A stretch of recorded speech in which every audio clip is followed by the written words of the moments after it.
Hello friends, welcome to Mission Commission. जो लोग नए हैं वो प्लीज़ चैनल को सब्सक्राइब कर दें ताकि टाइम टू टाइम वीडियोस की नोटिफिकेशन उनको मिलती रहें। फ्रेंड्स, बायोलॉजी का जो चैप्टर अभी करंट चल रहा है जिसके एमसीक्यूज़ हम कर रहे हैं वो है एंजाइम्स। इसका फर्स्ट पार्ट अपलोड कर दिया है मैंने और ये सेकंड पार्ट है। तो चलो फ्रेंड्स, इसके जो फर्दर एमसीक्यूज़ बनते हैं, जो भी चांसेस हैं एग्ज़ाम्स में आने के या जो आ चुके हैं, वो एमसीक्यूज़ इसमें कंप्लीट करेंगे। सो जो फर्स्ट एमसीक्यू है, ऑल को एंजाइम्स आर डिराइव्ड फ्रॉम। जितने भी को एंजाइम हैं वो कहाँ से डिराइव किए जाते हैं? ऑप्शंस हैं प्रोटीन्स, विटामिन्स, कार्बोहाइड्रेट्स या मेटालाइंस से। तो जितने भी को एंजाइम्स हैं वो डिराइव किए जाते हैं विटामिन से। Coenzymes consist of small organic molecules which are derived from vitamins. तो जितने भी को एंजाइम्स हैं वो डिराइव किए जाते हैं विटामिन से। So our next question is, if enzyme concentration is continuously increased, then what is the effect on the rate of the reaction? अगर किसी रिएक्शन में एंजाइम का कंसंट्रेशन कंटिन्यूसली इंक्रीज हो रहा है या हम कर रहे हैं, तो उसका जो रिएक्शन के रेट है उसके पे क्या फ़र्क पड़ेगा? ऑप्शंस हैं, it increases continuously, there is no increase in the rate of reaction, it increases to a certain level, after that it will remain constant. Last option is it increases to a certain level, after that it decreases. तो enzyme जब किसी reaction में continuously डाला जाता है तो friend उसका क्या आंसर होता है? उसका आंसर है it increases to a certain level. Option 3, it increases to a certain level, after that it will remain constant. Rate of the reaction कुछ टाइम तक इंक्रीज करेगा, कुछ लेवल तक इंक्रीज करेगा और उसके बाद ये कांस्टेंट हो जाएगा। After a certain level of enzyme concentration, there will be no increase in the rate of the reaction. It will stabilize and there will be no more increase in the enzymatic activity. That point is called saturation point as shown in the figure. Figure में देख सकते हैं friend, पहले increase कर रहा है और फिर जो उसकी एक्टिविटी है, एंजाइम की एक्टिविटी, वो कांस्टेंट हो रही है। Next question is, if detachable cofactor is an inorganic ion, then it is designated as। Enzyme और सबस्ट्रेट में जब रिएक्शन होता है तो वहाँ पे अगर कोफैक्टर जो होता है वो अगर इनऑर्गेनिक आयन है तो उसे हम क्या कहते हैं? We will call it an activator. उसे एक्टिवेटर कहा जाता है अगर कोफैक्टर इनऑर्गेनिक है तो। Next question is, which molecular structure of enzyme is essential for activity of enzyme? Which molecular structure नहीं होगा यहाँ पे, स्ट्रक्चर होगा। Which molecular structure of enzyme is essential for activity of enzyme? जो enzyme है उसके अलग अलग तरह के स्ट्रक्चर्स होते हैं, primary structure, secondary, tertiary and quaternary structure. तो उनमें से सबसे ज़्यादा एसेंशियल किसी भी एंजाइम की एक्टिविटी के लिए कौन सा रहता है? तो उसके आंसर हैं, उसका जो ऑप्शंस हैं वो है quaternary structure, primary structure, secondary, tertiary. तो इसका करेक्ट आंसर रहेगा tertiary structure. Option 4, tertiary structure. The molecular structure of enzyme that is essential for activity of enzyme is tertiary structure because the non-function of enzyme is dependent on it. If this structure is disrupted, the enzyme is said to be denatured and thus non-functional. अगर इस enzyme को, इस structure को कुछ होता है friends, तो enzyme जो है वो नॉन फंक्शनल हो जाएगा, डीनेचरिंग हो जाएगी उसकी। Next question is, active site of an enzyme has how many definite regions? किसी भी एंजाइम में जो एक्टिव साइट्स होती हैं उनमें कितने डेफिनेट रीजन्स होते हैं? फ्रेंड्स, ऑप्शंस हैं 2, 3, 4, 5। तो इसका करेक्ट आंसर है 2। उसमें दो तरह के डेफिनेट रीजन्स होते हैं जिनको हम कहते हैं बाइंडिंग साइट और catalyst site. The active site of an enzyme has two definite regions, the binding site and the catalyst site. तो किसी भी एंजाइम में कितने डेफिनेट रीजन्स होते हैं? 2।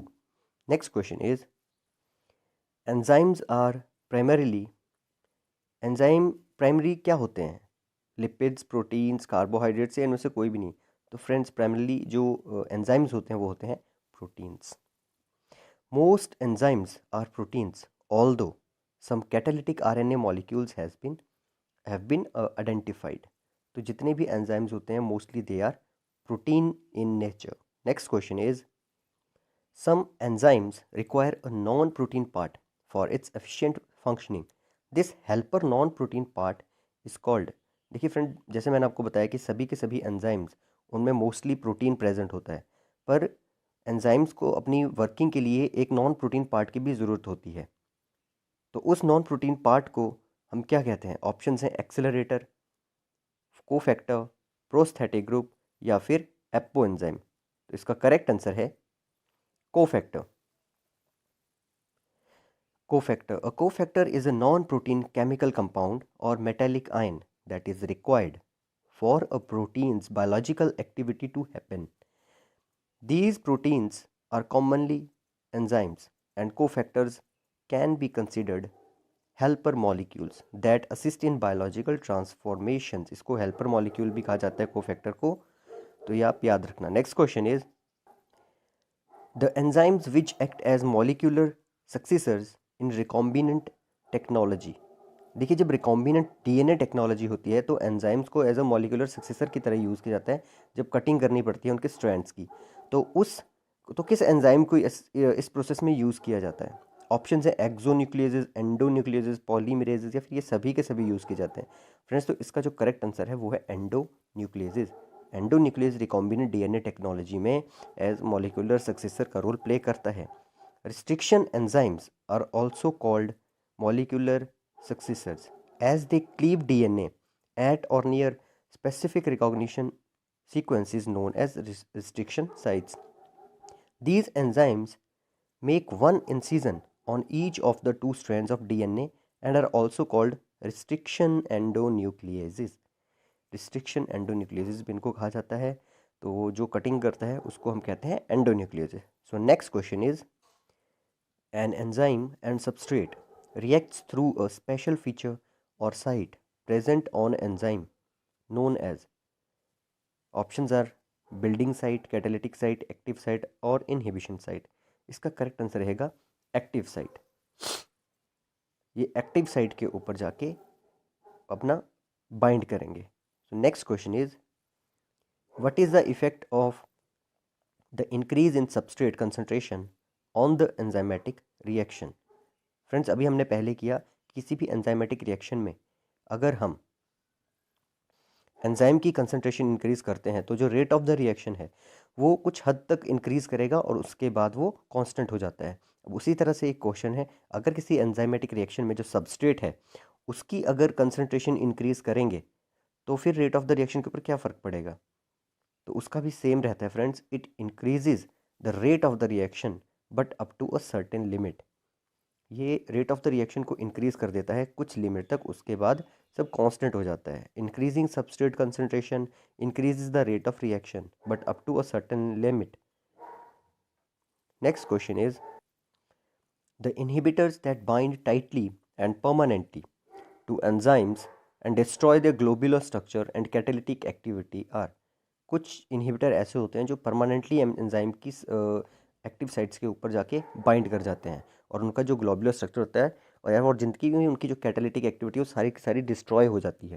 तो फ्रेंड्स, ऐसे इनहिबिटर्स को हम क्या कहते हैं? ऐसे इनहिबिटर्स को कहा जाता है इरिवर्सिबल इनहिबिटर्स. जो सारी की सारी फंक्शनिंग, जितनी भी एंजाइम की फंक्शनिंग है उसको डिस्ट्रॉय कर दें, they are known as irreversible inhibitors. So next question is cofactors have which of the following function. Cofactors का क्या फंक्शन होता है?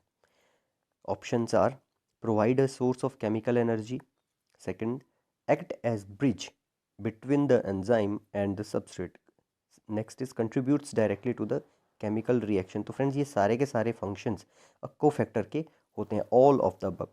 ये केमिकल एनर्जी के लिए सोर्स प्रोवाइड करते हैं, एंजाइम और सबस्ट्रेट के बीच में ये एक्ट करते हैं एक ब्रिज की तरह उनको कनेक्ट करने के लिए, और किसी भी केमिकल रिएक्शन में डायरेक्टली कंट्रीब्यूट करते हैं. तो ये सारे के सारे ऑप्शंस हैं ये करेक्ट हैं.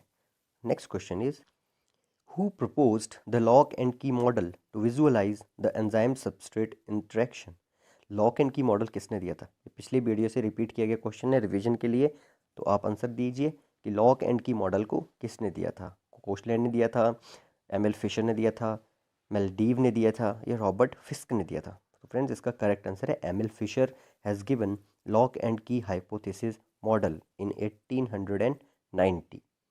Next question is non-protein part of the enzyme which is essential for the proper functioning of the enzyme is called. ये अभी हमने पीछे किया कि कौन सा नॉन प्रोटीन पार्ट या नॉन प्रोटीन जो चीज़ है वो रहती है एंजाइम में उसकी प्रॉपर फंक्शनिंग के लिए. इसका करेक्ट आंसर है कोफैक्टर. कोफैक्टर का ही काम होता है. Next question is the view that active site of an enzyme is flexible and when a substrate combines with it causes changes in enzyme structure is called. जब जो active site होती है enzyme की अगर वो फ्लेक्सिबल है और कोई सबस्ट्रेट आकर उसके साथ कंबाइन करता है तो पूरे के पूरे एंजाइम का स्ट्रक्चर ही चेंज हो जाता है. तो उस जो मॉडल है या उस स्ट्रक्चर को क्या कहा जाता है? Lock and key model, induce fit model, sliding filament model या फिर स्पेसिफिसिटी मॉडल? इसका करेक्ट आंसर है option number 2, induce fit model is the correct answer. According to induce fit model, active sites of enzyme is flexible and changes takes place at this site. तो जब भी flexibility की बात आए, active site जब flexible होंगी तो ये इंड्यूस फिट मॉडल इसमें रोल प्ले करेगा. Next question is the non protein part of an enzyme which is covalently and permanently bound is called. Enzyme में एक और नॉन प्रोटीन पार्ट होता है. फर्स्ट तो था मैंने बताया कोफैक्टर. अब एक और होता है जो कोवलेंट बॉन्ड के थ्रू उसके साथ अटैच होता है, वो परमानेंटली बाउंड हो जाता है. तो उस चीज़ को हम कहते हैं, options are prosthetic group, cofactor, coenzyme, activator. देखिए कोफैक्टर कोवलेंटली बॉन्डेड नहीं होता है, ना ये परमानेंटली बॉन्डेड होता है.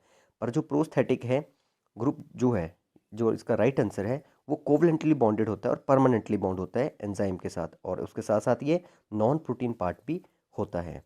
Next question is an enzyme with its prosthetic group removed is called. देखिए फ्रेंड्स, मैंने आपको बताया प्रोस्थेटिक ग्रुप कोवलेंटली और परमानेंटली बॉन्डेड होता है किसी भी एंजाइम के साथ. पर जब हम प्रोस्थेटिक ग्रुप को रिमूव कर दें, तो जब वो वहाँ से रिमूव हो जाएगा तो फिर जो चीज़ बचेगी वहाँ पे पीछे, उसको हम क्या कहेंगे? It is known as apo enzyme. जब प्रोस्थेटिक ग्रुप एंजाइम से रिलीज़ कर दिया जाए या रिमूव कर दिया जाए तो एपो एंजाइम की फॉर्मेशन होती है. Enzymes that require a cofactor but do not have one bound are called apoenzymes or apoproteins. An apoenzyme together with its cofactor is called holoenzyme. जब apoenzyme और cofactor साथ में हो तो उसको holoenzyme कहा जाता है.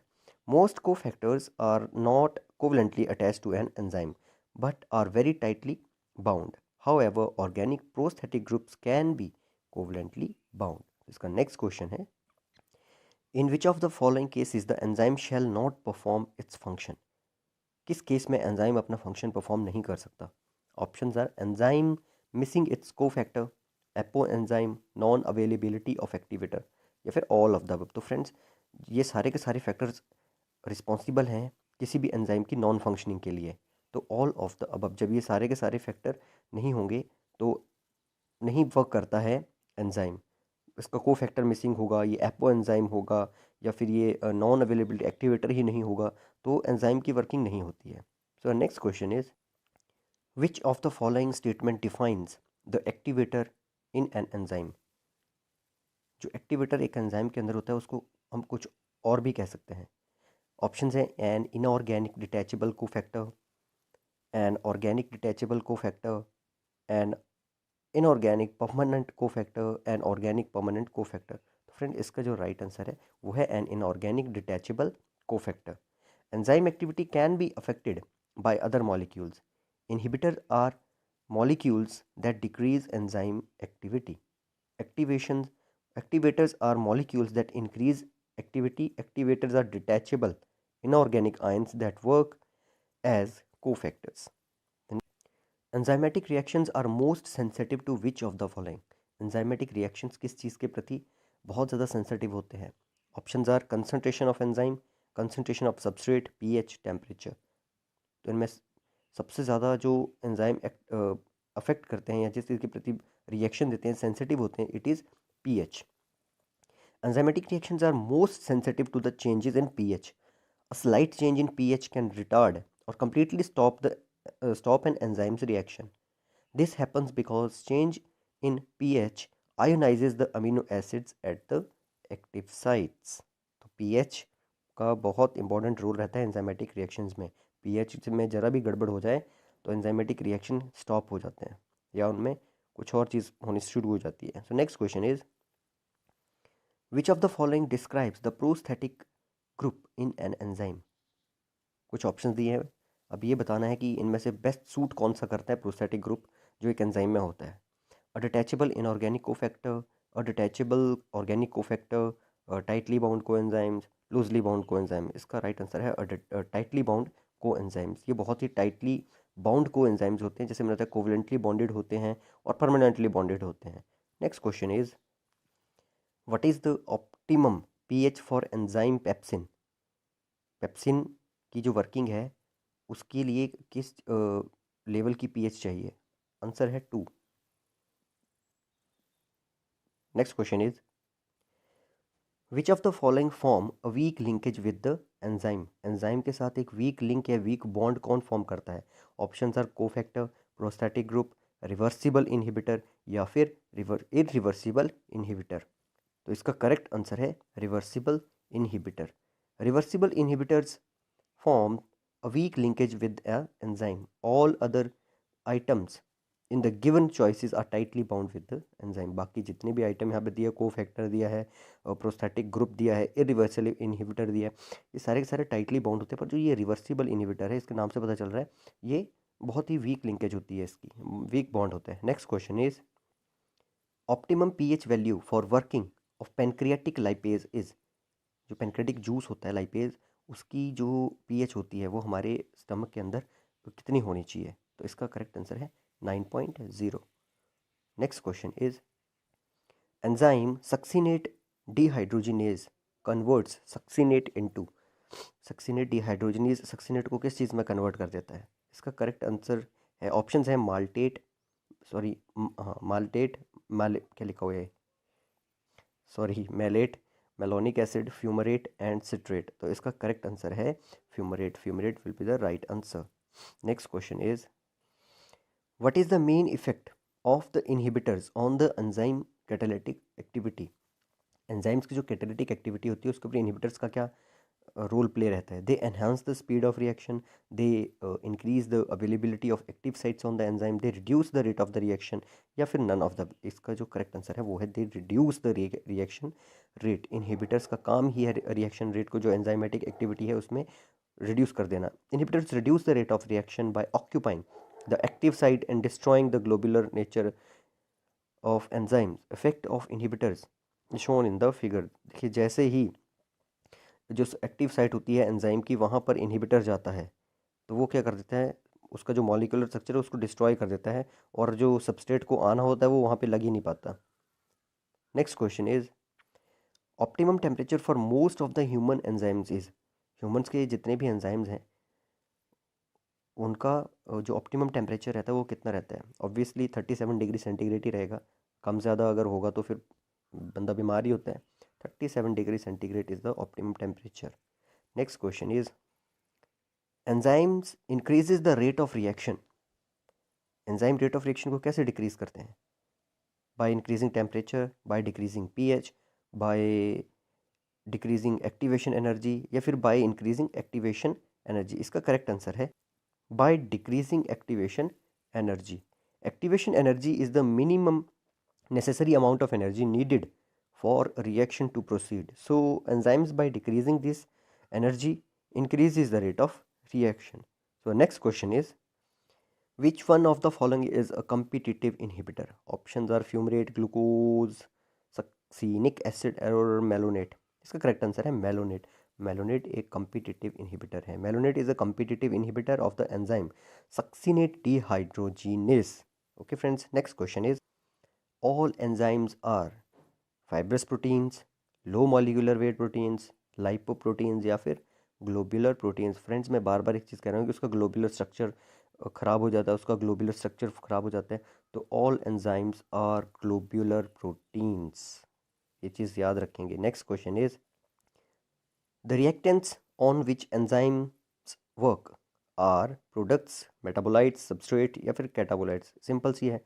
एंजाइम में जो रिएक्टेंट्स होते हैं, जो रिएक्टेंट जो आके एंजाइम को एक्टिव करते हैं, उस चीज़ को क्या कहते हैं? उसको कहते हैं सबस्ट्रेट।